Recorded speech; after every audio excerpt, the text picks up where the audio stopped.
Let's see here. I think I'm live.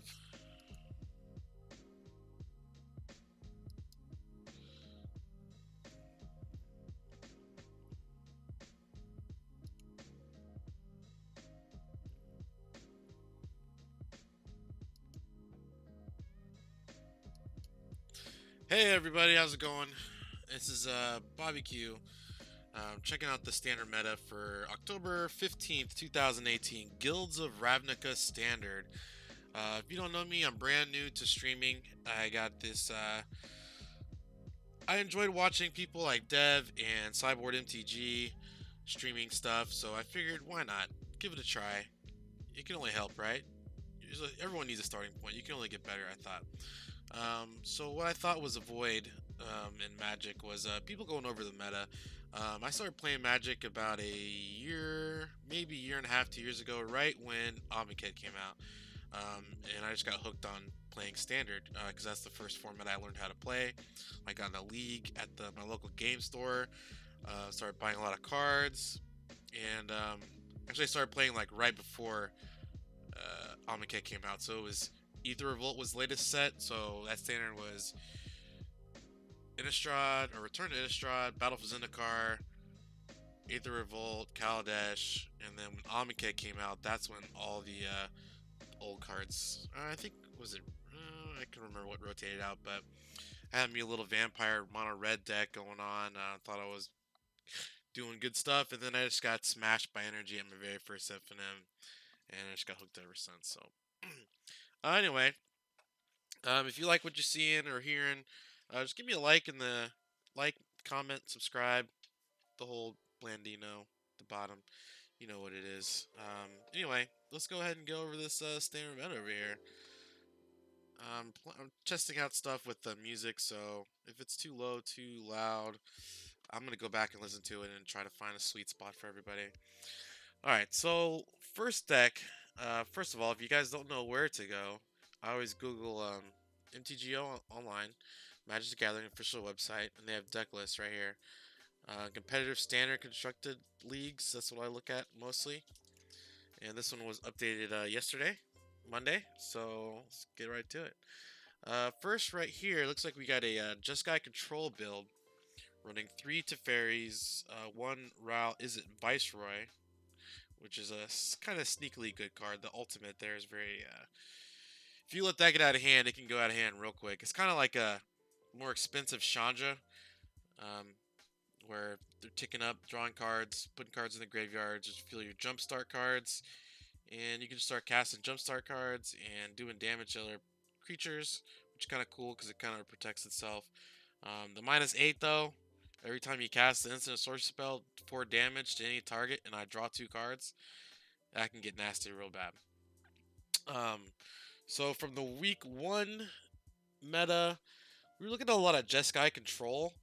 Personally, that's what I love playing. I tried playing it last set. I just couldn't really get it to work. The lands were kind of slow. I had mild success in FNMs. I'd always go 3-1, 2-1 if it was 3 rounds. I'd always lose 1 round. Never 3-0 an event. I think I take that back. I 3-0 an event 1 time.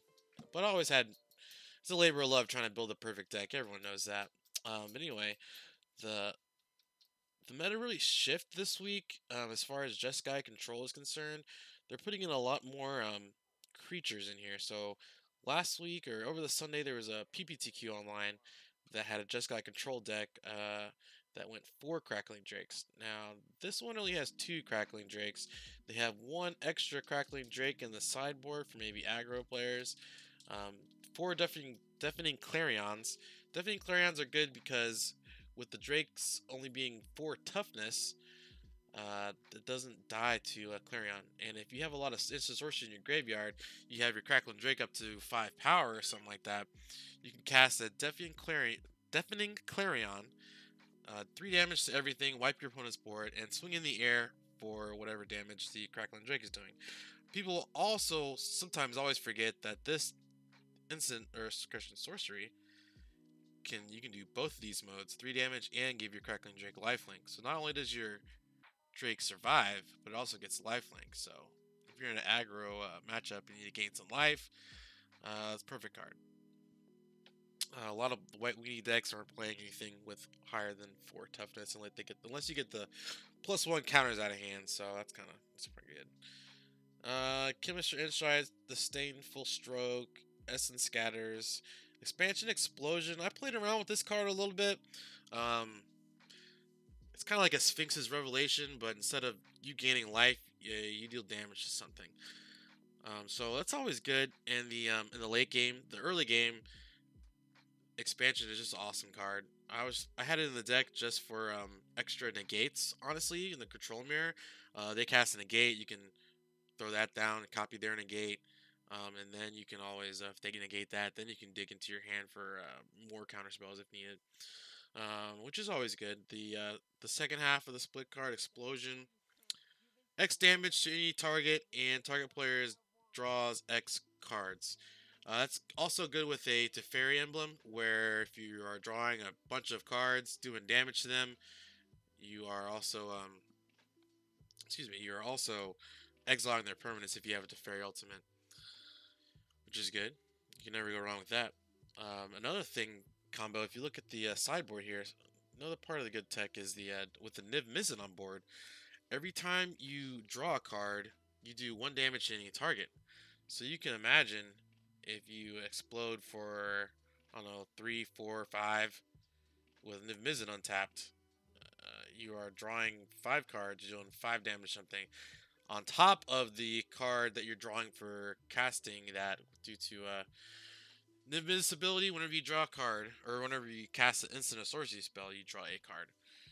So you can see how the synergistic this deck is. Niv Mizzet with Raw, with the Fairy, all the card draw, all the exiling, all the damage. The only part I've found is getting there. The control mirror is brutal.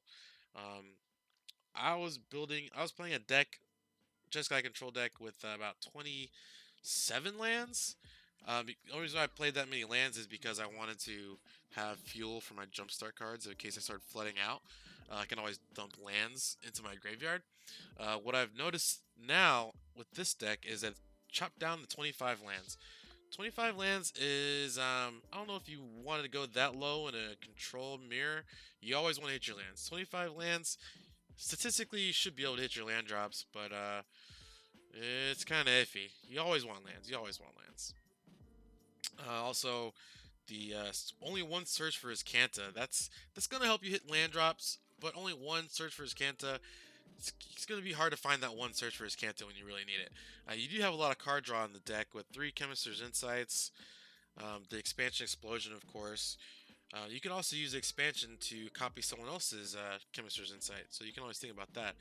The plus side is that they discarded a card and you just cast that and you're up 2 cards. So actually you're only up 1 because you got rid of that 1 card in your hand. 4 ops, 4 revitalize. That's an interesting little tidbit. I didn't see that earlier.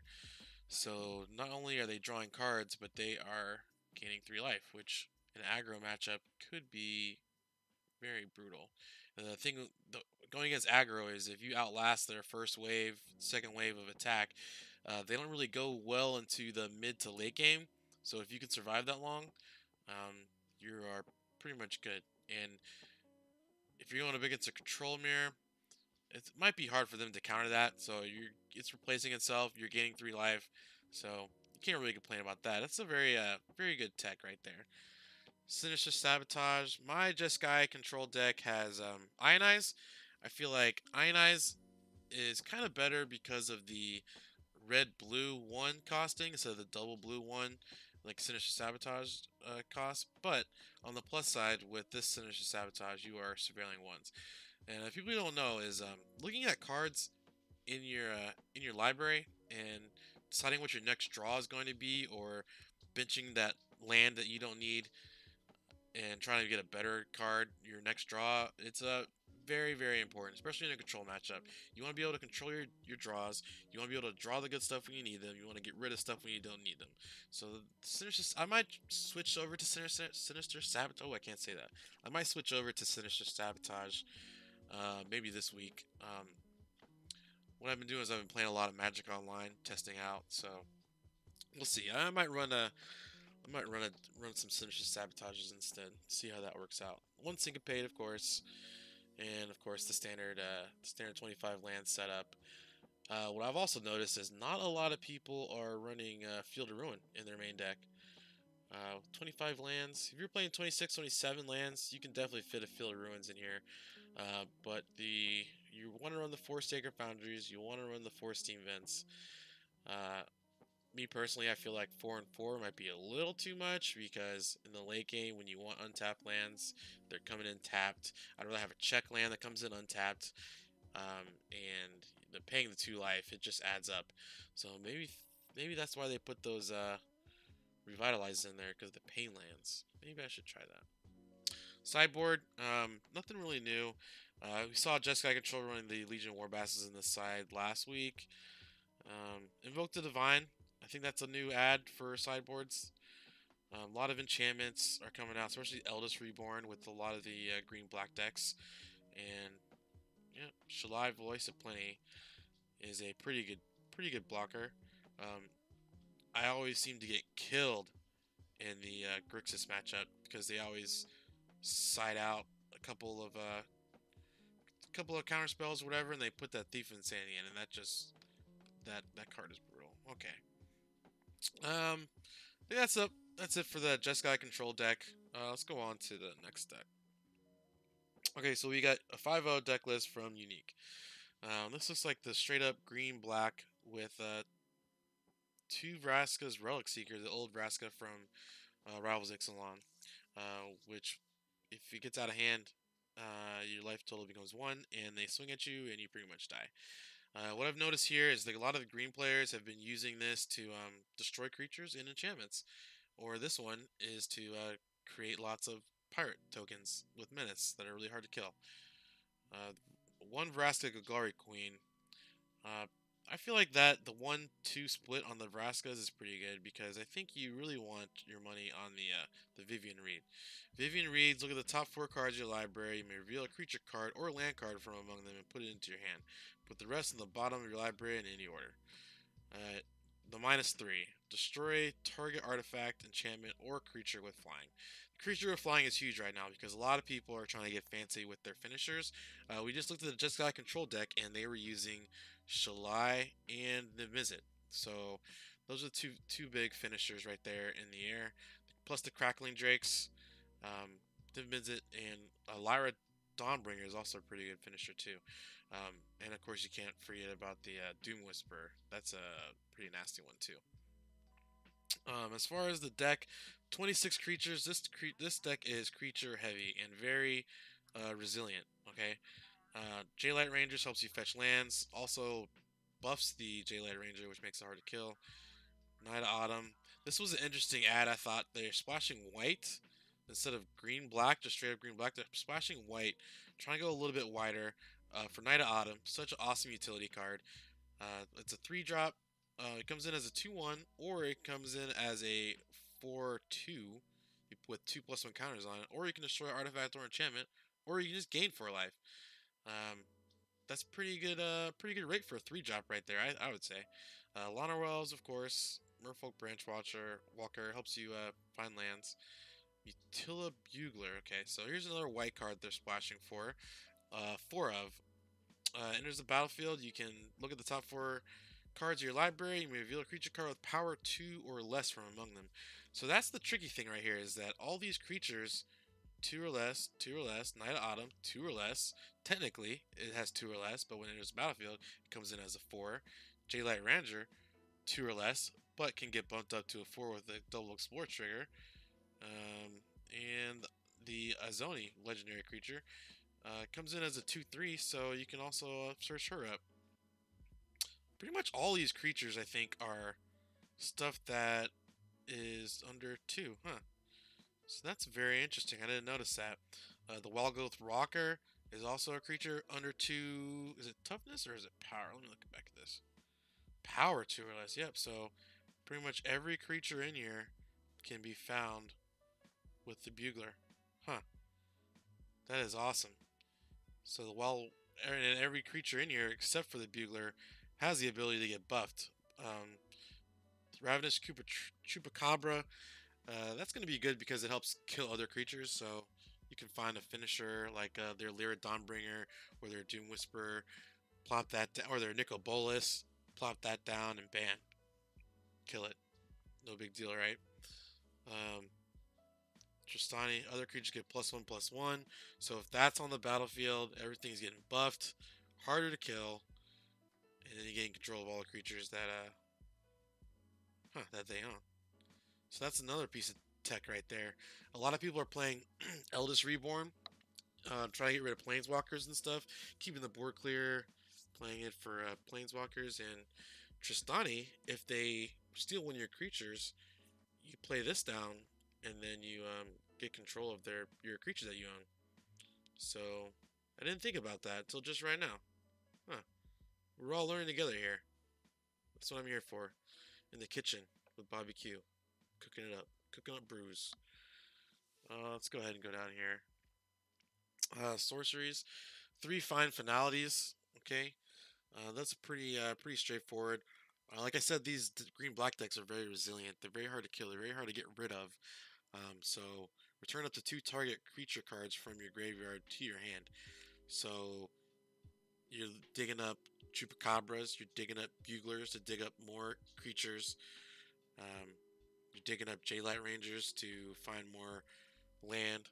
You're digging up Knight of Autumns to destroy artifacts or enchantments or gain 4 life. Um, and then the other side of it, you may put 2 +1/+1 creatures on, or counters on a creature. Then all creatures get -4/-4 until end of turn. That's a pretty good removal spell right there. 6 mana, kind of pricey.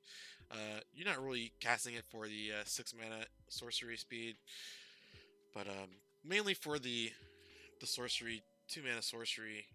Return 2 cards from your graveyard. The sideboard, look at the sideboard tech. 4 Duress seems pretty standard. Remorseful Clerics for the graveyard hate against the mirror. Exile all cards from target player's graveyard. And after reading looking up the meta last week, I was wondering how this meta is going to shift as far as graveyards are concerned. Are people going to start putting in Silent Gravestones, um, other graveyard hating cards? We don't have Crooked Condemnation anymore, which was an awesome graveyard card. Last set, just rotate it out. That was my go-to graveyard hate card. But with Remorseful Cleric here, it's a 2/1 flying body, which is it's pretty much removal bait. They have to deal with it if they want to get their for the mirror. You have to deal with it if they want they want to keep pulling out cards from the graveyard. They need to deal with it before they start putting cards in their graveyard. So think about that. Another Knight of Autumn for the enchantments, and just the awesome utility card. The Vanguard, indestructible, hits for 3. Plus you can get counters on it, so you can't go wrong with that. That's a must exile card. And then a Profane Procession. So pretty much this is a green-black deck, and it's splash white for sideboard tech of Profane Processions, Danto Vanguards, the Milita Bugler, and also the Knight of Autumn. So Abzan mid-range, I'd call it. Let's look at the stats. The curve looks pretty nice, I think. Pretty spread out. Lots of 2-drops, lots of 3-drops. Stuff to get them to the mid-game, and then a couple closures at the end. So, looks pretty good. Reading all the decks, there's a lot of green-black today. So, scroll down to a Hammer 5-0. Another green-black deck. Looks like this one is just mono-green. Oh, green-red. Rebound Crags. Okay, so Experimental Frenzy. Okay, so one of the weaknesses for green is drawing cards. Mono green is very weak at drawing cards. In this set, in anyway, maybe other sets they were pretty good, but the standard mono green is pretty hard at drawing cards. So Vivian Reed doesn't let you draw cards, lets you look at cards. You could technically whiff on a Vivian Reed uptick, but probably hard to believe with a deck with 26 creatures. Drew the Cow, straight up ramper, 1/3, hard to kill, good blocker. The Galtas, of course, 2 Galtas, 2 J-Lights. The Crawl Harpooner. Okay, this is a new one for me.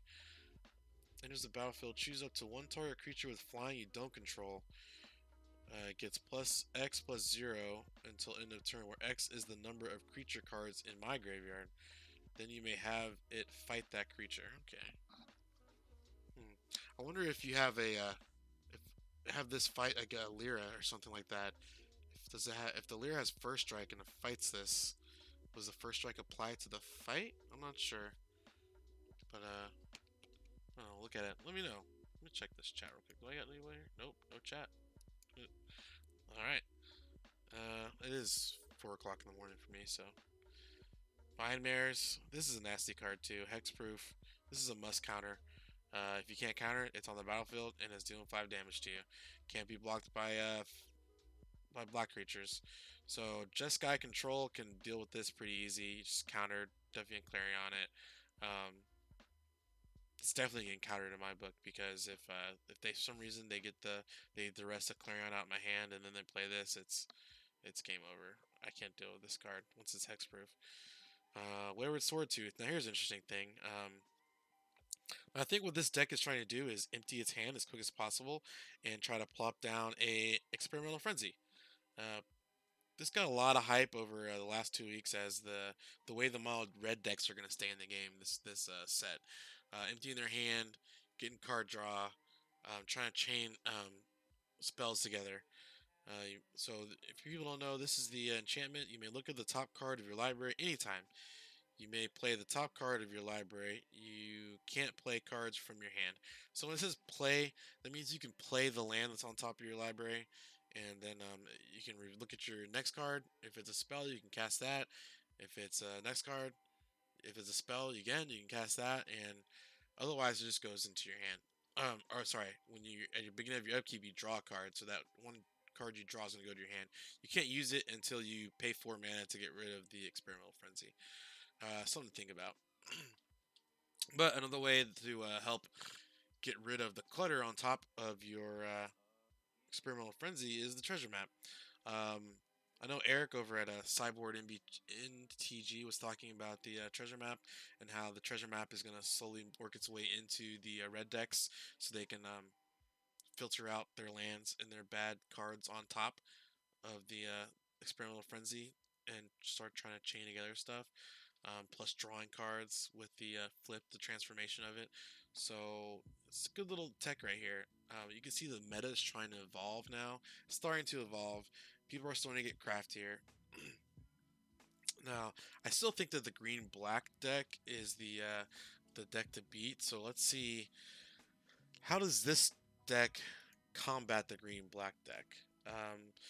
Right now, I think they deal with the their tech is the Vine Mares, can't be blocked by black creatures and hexproof, and Carnage Tyrants, another creature that is hexproof, can't be countered. Banefire, no hard Ferox, yep, and Fiery Cannonade. I tried Fiery Cannonade in my sideboard for my Just Guy control deck, and it just didn't do anything for me. I thought I'd run into some kind of token deck online, but I've been playing online for the last like 3-4 days and I haven't gone up against a token deck yet. So I took it out. I think I put something else in the sideboard, but the 2 damage is 2 damage to each non-pirate creature. 2 damage in this meta is really, I'm not seeing a lot of 2 toughness creatures unless you're playing mono white weenies or something like that. I'm just not seeing the 2 toughness a lot. Yeah, so that's that A Hammer's 5-0 deck. As we scroll down to Hemiolia. I don't know how to say that. We got another green-black deck. What do you know? This one's only going with 2 Planewalkers. Going for a more creature-heavy deck here. Let's go with the Doom Whisperer for the finisher. The Golgari Find Broker, which lets you bring any permanent back from the graveyard when it enters the battlefield.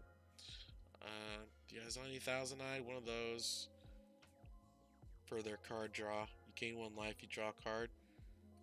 J-Light Ranger. 4 Night Autumns. Okay, so this is a Abzan deck. Okay.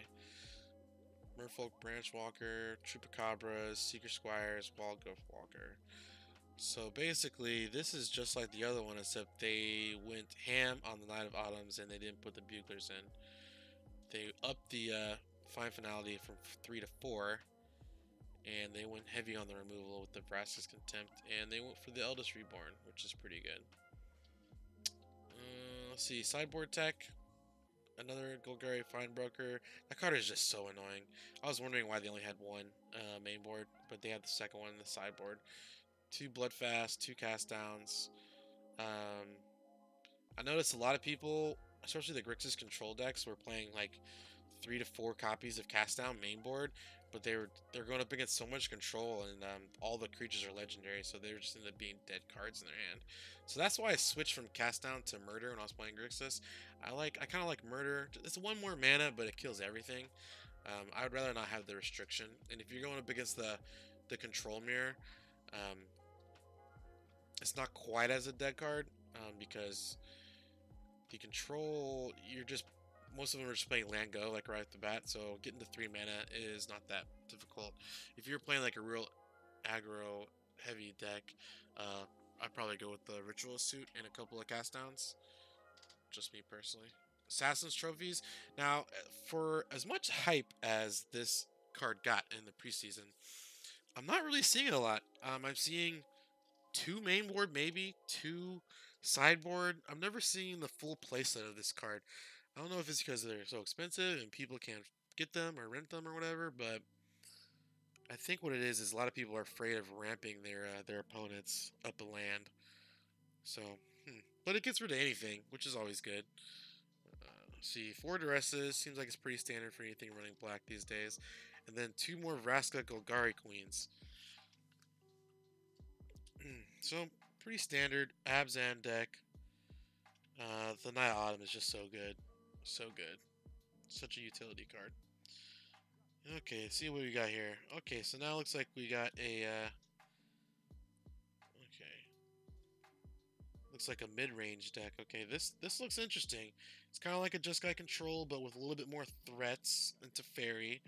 I was looking for a way to kind of pair up Teferi and Aurelia, but I didn't want to have Aurelia as my finisher because she really doesn't do anything by herself. She needs creatures to mentor.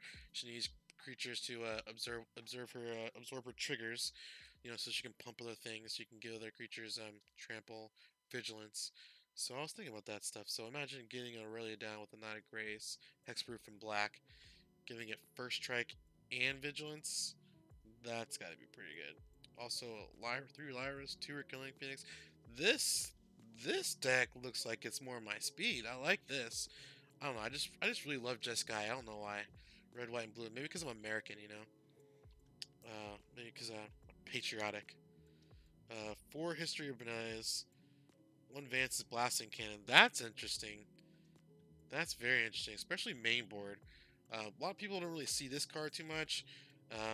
For those of you who don't know, at the beginning of your upkeep, exile the top card of your library.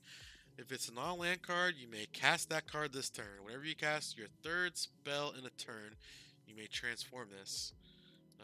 Let's see if I can see the other side for you guys. Okay, see the other side. Okay, we got a Spitfire Bastion. Let's see if I got anybody in the chat. Nothing? No? Okay.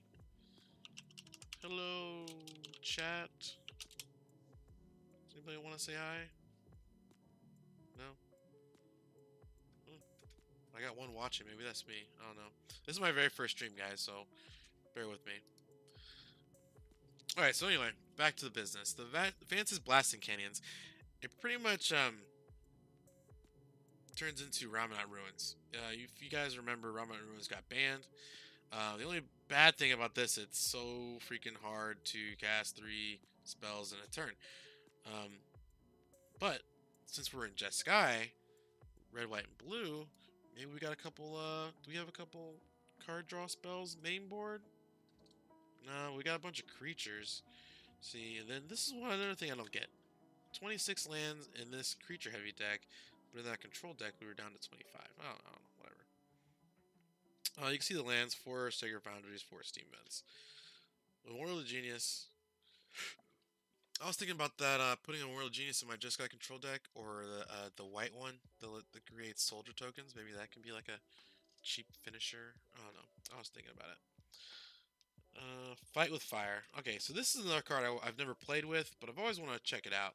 So for 3 mana, sorcery speed, 5 damage to target creature. 5 damage is pretty good. 5 damage kills pretty much everything. It'll kill an Aurelia. 5 damage will kill a was it Nicol Bolas. 5 damage will kill a Niv Mizzet. It'll kill a Drake. There's not a whole lot of things above 5 mana or 5 life that this thing can't kill. Sorcery speed, which is pretty good.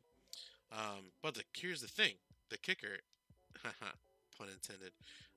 If you pay 3 plus another 6, so for 9 mana it can do 10 damage divided as you choose among any number of targets. So it's kind of like a board wipe if you think about it, which is pretty good. You're only paying like what 0.75 mana per damage, probably a little bit less. So for 9 mana, you're doing 10 damage to whatever you want. It's a pretty good return. You can do it on a planeswalker. You can just do 10 damage to the face, which is pretty good because if you're running this heavy aggro package, you should be able to get them down to 10 pretty quick. The only thing is finding that one. Oh, it's 2 Fight with Fires. Okay, 2 Lava Coils. Okay, man, I wish Lava Coil was instant speed. It'd just be broken then, wouldn't it? Probably would. I love that art though. Commander, we caught the Demir spy and took her ashes to Gusty. Alright, instance. Okay, so Disdainful Stroke. We got Justice Strike. Very good card. Very underrated. I wasn't playing it first, and then I made a build of my deck and forced myself to run at least 3 of them, and I ended up loving that card. Great card. It's just bad in the control mirrors because you don't have anything to kill. But when they do play something, it's dead. You are gonna kill it. One red, one white, instant speed. Boom, dead. 2 lightning strikes. I would really like to see more main board card draw in here besides the Teferi. I'm thinking what it is more of a tap out scheme where you are trying to tap out every turn, trying to play creatures and have them try to deal with your creatures, catch them tapping out, and then dropping a Teferi, and then start drawing cards while you still have a board state they have to deal with. So looks like it's pretty good. And right now, I don't think a lot of people are expecting. They see red, white, blue. They're expecting Teferi. They're expecting Drakes. They're not expecting to see Aurelia sneak in there. They're not expecting to see a Danto Vanguards. They're not expecting to see Knight of Graces, or Rekindling Phoenixes. I was running Rekindling Phoenix in my Jeskai deck, and very, very good card. Very hard to kill, very annoying. They have to deal with it. 4 History Benalis too. Another great card. They have to deal with the board. You are just gumming up the board, forcing them to deal with what you have on the board, and then, oh, by the... Okay, so I guess I'm back. I think that's the main point of this deck, is mainly it's really a mid-range aggro deck with a Teferi on the side, for like dessert or whatever. Basically, they pretty much got greedy, and they threw little blue spells in there for counter spells. So, yeah, seems like it's a pretty nice deck. Sideboard tech. Let's see, Banefire, always good. Get up to 6 mana, it can't be countered, and that's 6. That's 5 damage to any target. So just like the Fight with Fires. So you're going up against the control mirror or control matchup. Banefire's going in there. Aggro, you got the Clarion. So for the normal Jeskai, the Clarions are main board. This one they stuck them in the sideboard. Ixalan's Bindings in the sideboard, which is good. A lot of people are playing the new Exile card that took Cast Out Play Replace. I forgot what it's called. Tribunal something. I just like this card so much better because they can't play cards with that name out of their hand anymore. So it just leaves them with a bunch of dead cards in their hand. If you Tribunal their, I don't know, their History Penalia, but then they got another History Penalia in their hand, like, oh, no big deal, I'm just gonna play another History Penalia, and then you're like, oh crap. But if you Ixalan Binding it, they can't play it again, so it's always good. I like it. 2 Search for Cantus in the board. Adana Hope. Okay, so here's another one. Whenever you gain life, you may pay 2. If you do, draw a card. You can pay 4, create a 1/1 soldier creature token with lifelink. Okay, so this one is, I've played with this card. It's a little hit or miss. The only bad thing is the gaining life reliably. So main board, the only thing that gains you life really is your Lyra. It has lifelink. That's pretty much it. Um, this can create tokens which give you lifelink, which helps you draw cards in the late game. But by the time you're relying on a 1/1 soldier to do 1 point of damage and then tapping 2 to draw a card, it's a little too late. If you're going with the Hope of Dawn, you gotta be all in on the Hope of Dawn. You gotta run 4 of these. You gotta run 4 of the renewing fountains, so you're gaining life every turn. Um, that's the best way to do it, honestly. Another interesting sideboard is the Watley, the Warrior Poet.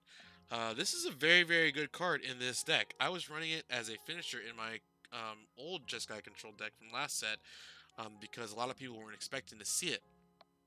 The only thing was it didn't get up in It didn't get up in loyalty for me a lot because I wasn't running a lot of creatures. So it would come in and I would just uptick it to 5 just to gain 0 life, just so it'd be harder for people to kill.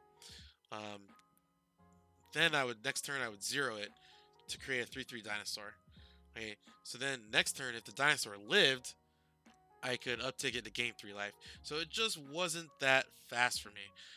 So if you drop this in place of a 1 Teferi or add it with a Teferi, let's look at the creatures here. You're looking at Aurelia, right? Before combat, you can give a creature +2/+0 until end of turn. Wait, I think is it until turn? Until end of turn, yeah. 2/2/0 until end of turn. That's a pretty big creature. Let's say if you put that on a Lyra, she's a 7/5 until end of turn. So you wait till after combat to plus her. You're gaining 7 life. That's only if that's the lowest on the battlefield anyway. Yeah, I thought that the Vanguard would be able to get it until end of turn, but it's only when it's attacking. So, all right, what else we got here? Shalai, another good sideboard card. I would make the argument that maybe you could play this main board in the 4-drop slot. So let's see what we got. 4, we have the Aurelias in the 4, and the Phoenix is in the 4. Yeah, I can see why they put that in the sideboard. Yeah, very good card though. All right, so let's keep going down here. The Bob 125281 5/0 deck list. Looks like it's is it Spellslinging deck. Mostly we got Arclight Phoenixes. So I haven't seen this card a lot. A lot of people have been trying to play it. I think I saw a thing on Star City Games. One of the writers was playing with it. At the beginning of combat on your turn, if you cast 3 or more instants and sorcery spells, you can return this from your graveyard to the battlefield. So pretty much what needs to happen is your main phase, you need to start slinging spells, and then it goes to the battlefield, and since it has haste, you go to combat, you can swing with it. 3/2, it is it can be killed pretty easily, which is, kind of bad, but it goes to the graveyard, they kill it, you just cast more burn in their face, and then it comes back, and then you can finish them with that. So one of the hardest things about these Is It burn decks is cycling through your cards. You're going to go through your deck really fast. You need to keep fueling the burn, right? Fuel the burn. What do we got here? So we got the Crackling Drakes, enters the battlefield, draws you a card. That's another 4, right? This is a 4-drop. Crackling Drakes a 4-drop, and the Goblin Elixirmeister is a 2-drop. So turn 1 land, turn 2 this thing, turn 3 untap.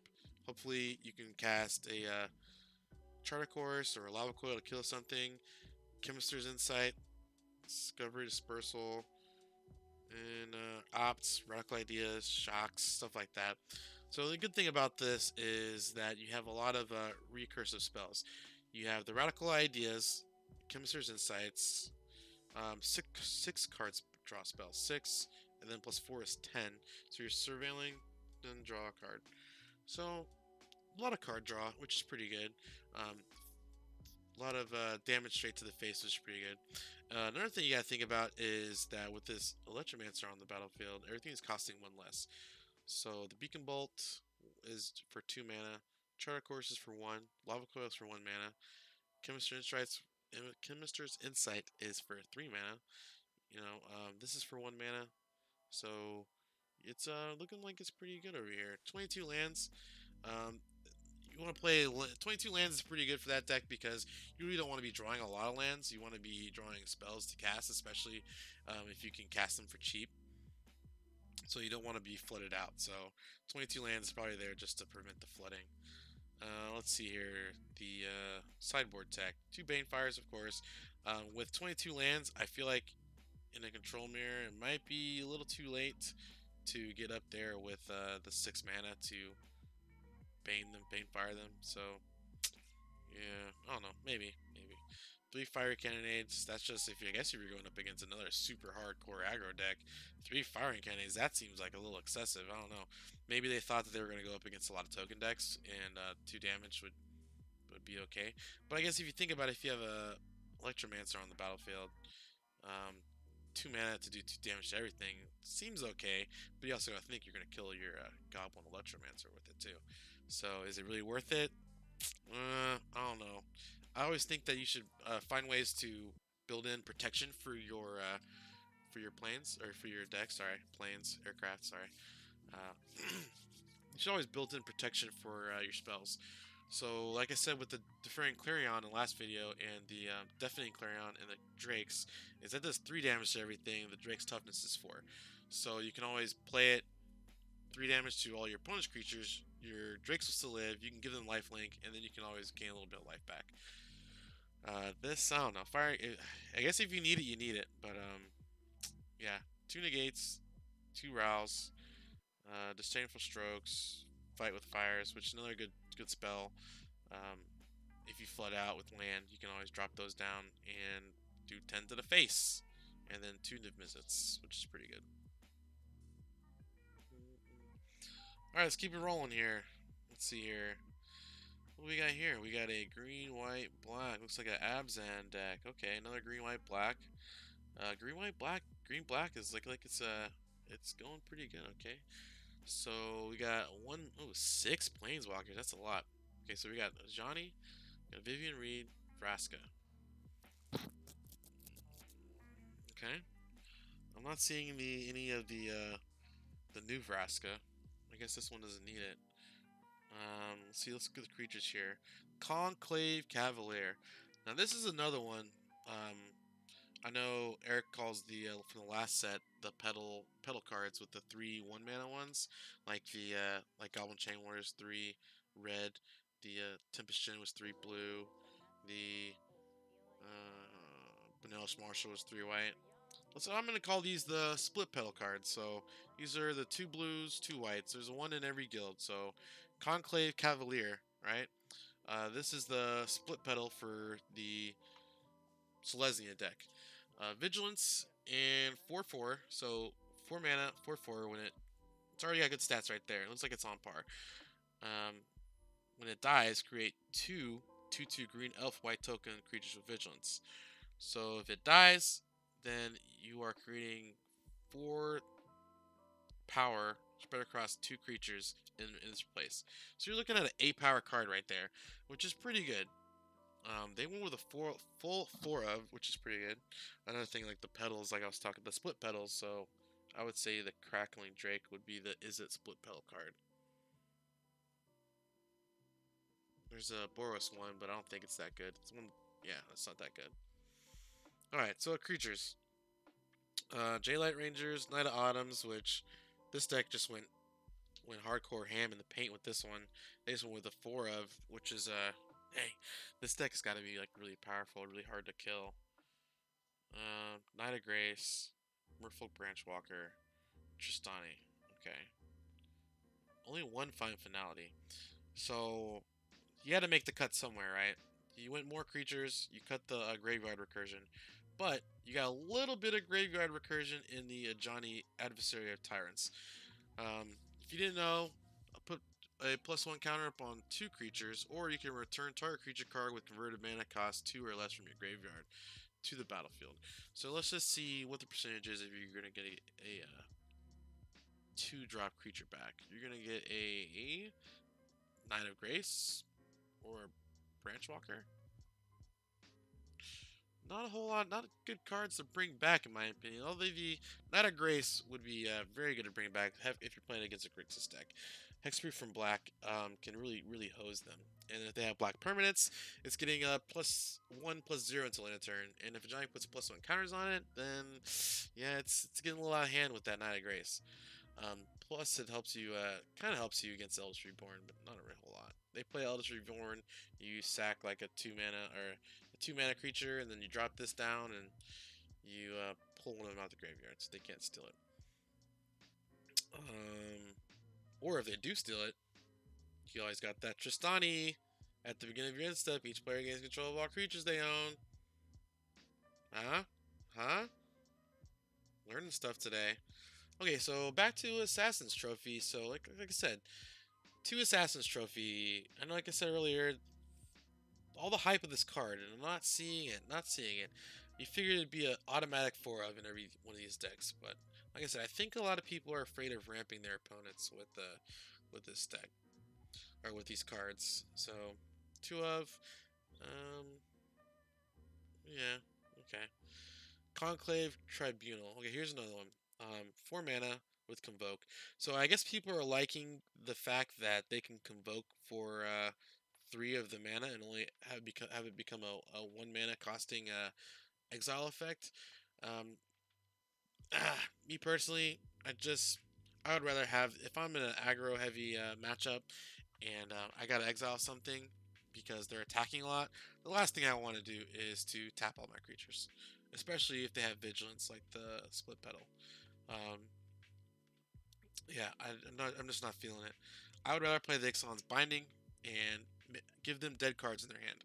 That's just me personally. If you want to play the one to exile something, go ahead. But you're opening yourself up for that backswing, so you gotta think about that. Do you really want to tap out to exile one of their creatures, and take a little bit of damage, or do you just want to pay 4 and be done with it and have a little bit of backup if you're not tapping your creatures? Something you gotta think about. 4 History of Benalius, always good. Land, 24 land on the basic there. Okay, more exile effects. Carnage, Tyrant, Carney T, back in the house. I guess the Control Mirror. Donna Hope again, man. See, Donna Hope. Like I said, green, white. I can see it. They're hurting for card draw. They need card draw. Put these Donna Hopes in there. Let's look at how are they gaining life? That's the question. Gaining life from the Knight of Autumns. Okay, so you drop one of these down. Excuse me. You drop another Knight of Autumn. You gain 4 life. You pay 4. You draw a card. So yeah, Tristani, Vivian Reed, Cleansing Nova, Dawnbringer, and Shalai. Looks like it's pretty standard. Okay, Remy 711. What do we got here? We got looks like a Is It spells. Dang. This is straight up spells. Look at this. No creatures at all in this one. This one looks interesting. Okay, so what do we got here? We got a Beacon Bolt, Fight with Fire. That looks like a finisher. Blink of an Eye. What are you gonna blink? I guess one of they play. 4 Chemistry's Insights, Fiery Candidate. See, not even any Planeswalkers which on the main board. This seems kind of weird. Okay, so I see what they're doing. They're trying to hit their lands and just play 4 Inescapable Blazes. Okay, so if you guys didn't know this, uncommon. It's pretty much an instant speed Banefire for you're paying 6 mana. In order to make Banefire uncounterable at sorcery speed, you need to pay X and 1 red, which equals, and it needs to be 5 or more. If X is 5 or more, it's uncounterable, which makes it a total of 6. So a lot of people said, okay, well, Inescapable Blaze is the same thing for red, The spell can't be countered. Does 6 damage to any target. So you're getting, for 6 mana, you're getting 1 more damage, and it's instant speed. So you gotta think about that. That seems like it's a pretty good card. I haven't put it in any of my decks yet. I never played with it yet. I had it in a deck and never drew it though. So just think about that though. 6 mana, 6 damage, instant speed, can't be countered, and 6 damage is nothing to scoff at, man. It's 6 damage is killing a lot of things. It's killing it's killing a Rao, it's killing a Teferi, it's killing a Niv Mizzet, it's killing a Lyra, it's killing a Nicol Bolas. It's killing a lot of stuff. And it's a speed right here. Let me see this. Okay, I want to see this curve real quick. See how they're curving out on here. There's a blaze right there. So, what's the 7 drop? That's what 7 drop is in here. It can't be a. Oh, maybe it's a syncopate. I don't know. Maybe it's a sideboard card. Oh, yeah, it's a sideboard card. Nezahal. Nezahal, the Primal Tide. Very good sideboard tech for controls. Can't be countered. You have no maximum hand size, so if you have a lot of card draw, just plop it down.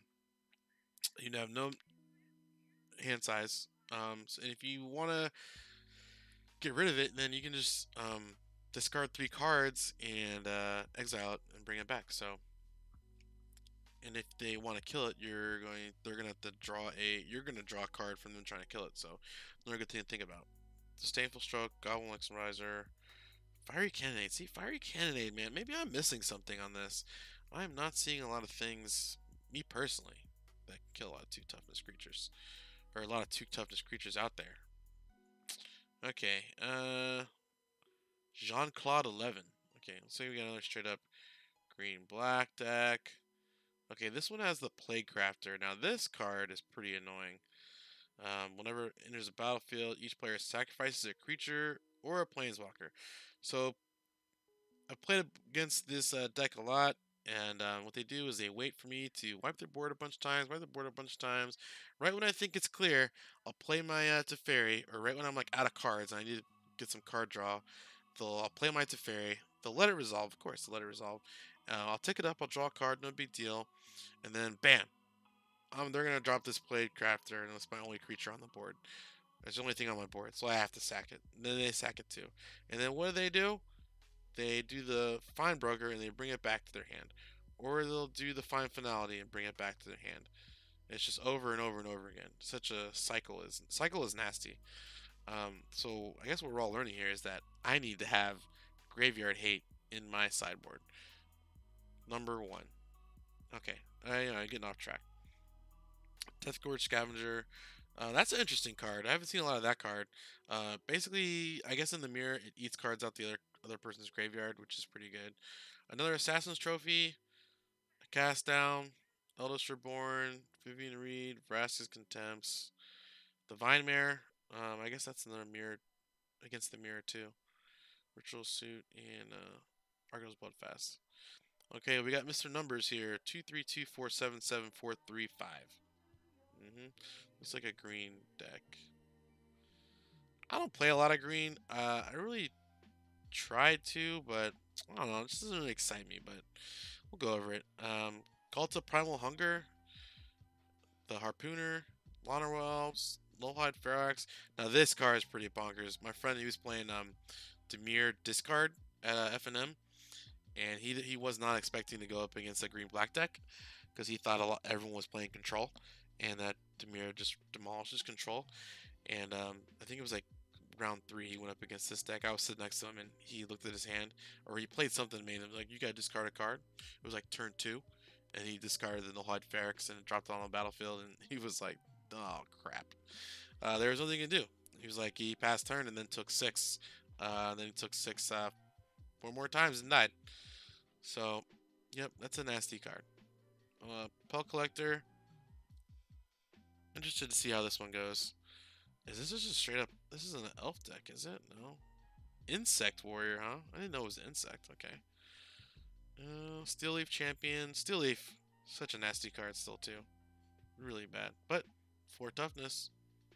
Dies to a lot of things. Not a Clarion, but a Lava Coil. Thorn Lieutenant. A lot of people were 50-50 on a Thorn Lieutenant in the 2-drop slot.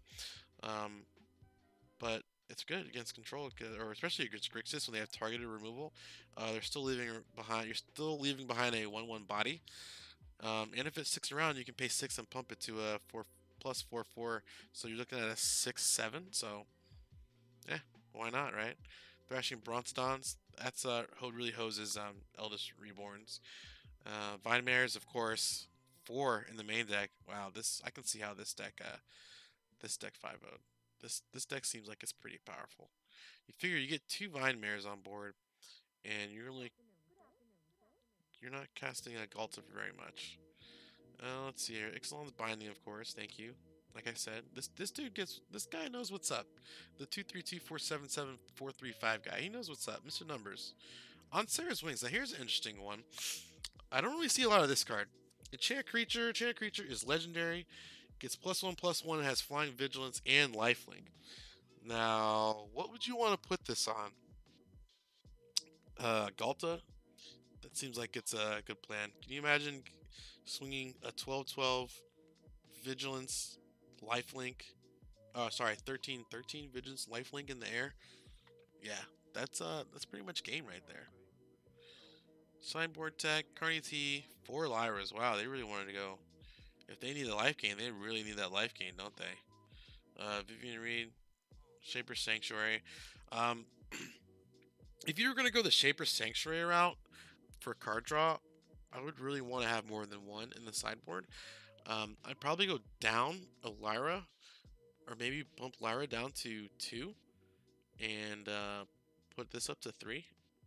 Or put this Lyra down to 3 and put this up to 2.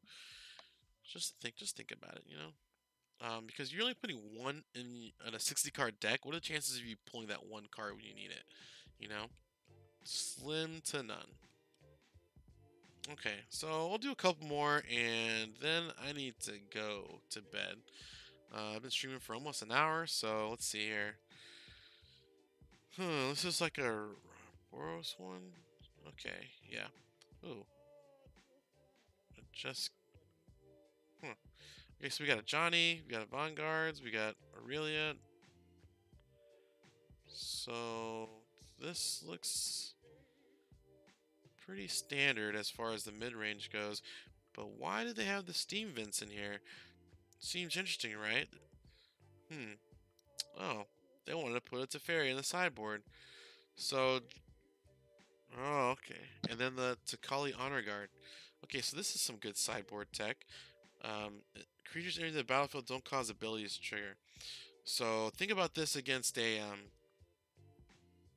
Grixis control with Nicol Bolas, right? Enters the battlefield, you don't discard a card. That's not a big deal. But where it really comes in handy is those green-black decks.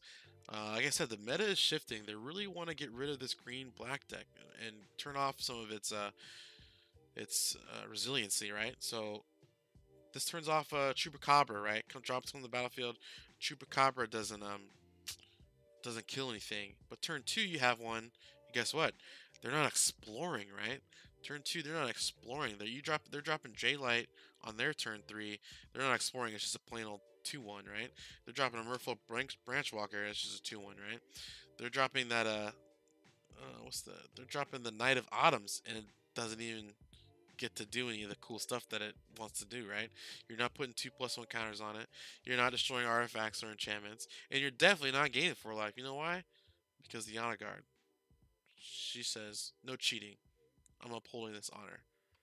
The glorious city of Pachutupa is the center of the Sun Empire, and Takati, the Emperor's palace, is its glowing heart. Okay.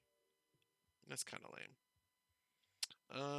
Sorcerer Spyglass, turning off the Planeswalkers. Fight with Fire and Banefire. It seems like these anything splashed in red has a Banefire / Fight with Fire package in it. Clarions, so you can go from 2 to 3 if you need to. It's 2 Sealaways, 2 Teferis, 2 treasure maps. Seems pretty good. Let's see here. Okay, so this is like an interesting build for mono red, right? We got Dismissive Pyromancer, Identical Firebrand, Get Two Lava Runners, Gov Runners, Runaway Steamkins, Vishino Pyromancer, and so anything. The only new card in here that looks interesting is this Dismissive Pyromancer. Okay, so what this comes in handy for is this Experimental Frenzy. So we talked earlier about how they're starting to use treasure maps to filter away the dead top card. You know, now you can filter away the dead top card using the Dismissive Pyromancer. You can pay 1 red, tap it to draw a card, then discard a card. So therefore, you can on people's end steps. Let's say like they play land, they pass to you. You have like 6 mana up, and you have the Experimental Frenzy. You can pay 1 red mana. You can draw that land that's on top of the Experimental Frenzy if it is a land, and you can get rid of it, right? And then you can get rid of some other land or something that you don't need that's in your hand that you can't play anyway, right? And then you draw. Okay, yeah. So because you know what you already drawn, then you can look at the top card of your library again, right? And then you could say, do I really want to put that card in my hand, or do you want to cast it? Okay, so then you go to your turn. You untap. You can either choose to do the whole process over again before you draw, or you can just draw that card, put it into your hand, look at the top card of your library again, and then or look at the top card of your library again, and you can either play that land or cast it or whatever. Uh, so that's what the red decks are trying to do now. They're trying to figure out ways to manipulate the top of their library so they can chain together more and more spells. Fight with Fire, Bane Fires. There's the Fight with Fire, Bane Fire package, like we just talked about. Legion War Bosses, Siege Game Commanders, Fiery Candidate. Man, another Fiery Candidate. Jeez, I need to just bite the bullet. Ooh, risk factor. Alright, one more. Let's see. We got anything interesting in this deck? Looks like it's another green deck. Let's see. Green-black deck with 3 Assassin's Trophies. Nothing new. Deathcorn Scavengers making a comeback. 1 Karn, huh? I remember everyone was talking about this Karn being like the next big thing, but I think this is the first Karn we've seen tonight. Or this morning, depending on where you're at.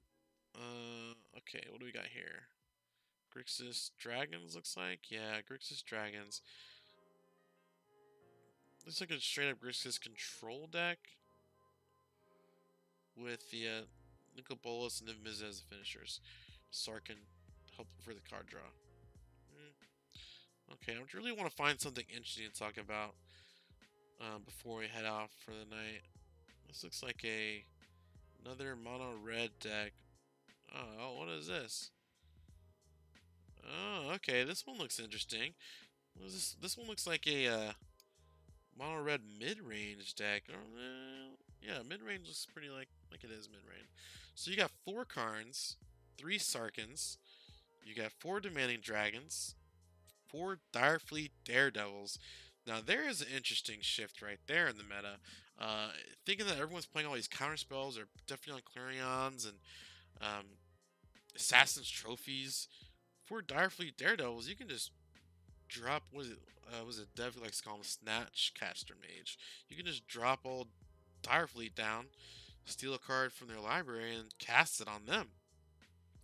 Instant or sorcery card. You may cast that card this turn, and you may spend mana as though it were mana of any card type to do it. Pretty good. Pretty good. Then we got the Goblin Chain Whirler, of course. For Killing Phoenix is an annoying card to deal with. The Runaway Steamkin. So I think that's the combo with the Direfleet. You get a Steamkin down, then you get a next turn you get a Firefleet +1 counter on the Steamkin. Maybe another Dragon or something, another +1 counter. Varix Bladewing, that's another good card. You get to play with that one. And then you got the Shocks, Lightning Strikes, Spit Fame. Spit Flame. Okay, 1 Field Ruin. Alright, sideboard. Fight with Fire. Uh-oh. Just like we talked about. A Squee! We got a Squee. Signal Totem for that graveyard hate. You gotta love it. Lava Coil. Cannonades again. Fountain Renewals for the life gain. That's interesting for this deck that they would need to put in a Fountain of Renewals. But I guess since they don't have a lot of a card draw, you could pay 3 and draw a card. Another good thing is here. Look at this. Look at this. Lightning Mare. I was looking at this card and I seen it and I'm like, nah. Dies that literally everything. The only good thing about this is that it just can't be countered and forces people to waste removal on it for 1 toughness. But yeah, I don't know. I have to play with it to see if I like it. Sorcerer Spyglass, of course. Okay. Let's see what this deck is. Oh, this is like straight up blue-white control. Dream Eater, Lyra as the finishers. Nothing. 1 Nexus of Fate, huh? Nothing special. They went with 4 Meandering Rivers, man. Dang, they were really hating on the blue-white land base, but I don't know. I think you can do something better with the Meandering Rivers, better than the Meandering Rivers. I think you can go like a couple of those Memorial Geniuses or um one of those lands. Those the Detection Tower. It's a pretty good utility land, so you can just play that. And what that does is that lets you target something with hexproof. Um, Another thing is Field of Ruins. You can drop a Field of Ruin in there. You can make that 4 slot pretty utility, you know, or you can drop. You can play 2 Meandering Rivers and have 2 slots for utility lands. You know, I don't know. I think it's doable. Blue white is not what it used to be now that the second lands went out, but I think it's still a thing. 3 solar wreckages, yeah, that's what I was looking for. What were the chances of them to wipe the board? So they got 2 cleansing novas, 3 solar wreckages, which is pretty good. 1 essence scatter, 1 negate, blink of an eye, 4 seal aways, 2 search for his cannons. Okay, not bad. Let's see here. Sideboard tech, Shieldmare. Shieldmare can't be blocked by red creatures. Enters the battlefield or becomes target of a spell, you gain 3 life. Now the horses, you gotta think the horses. All the horses are getting play, except for the. Excuse me. All the horses are getting play except for that blue one, man. What's up with that blue horse though? People don't got no love for the blue horse. You're playing the artifact one where you gain life based on the color. You got the white one where you gain 3 life if you target it. You got the red one that can't be targeted, and you got the green one which is hexproof, can't be blocked by black creatures. So all the horses are getting love except for the blue one. I wish I can pull up the blue one. Let's see if I can pull up the blue horse. I don't know if I can. Blue horse. Oh no. Here, I'll go to my other program real quick.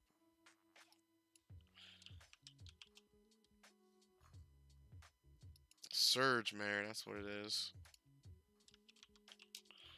Surge Mare.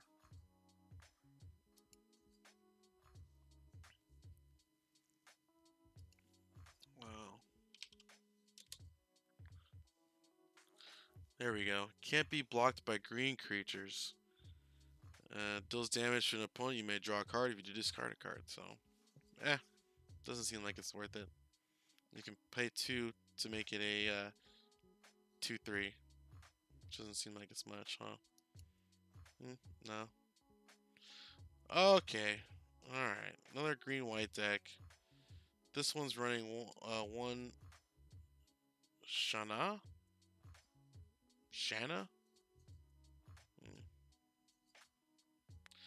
Okay. Alright, guys. I think that might be all I can do for the night, honestly.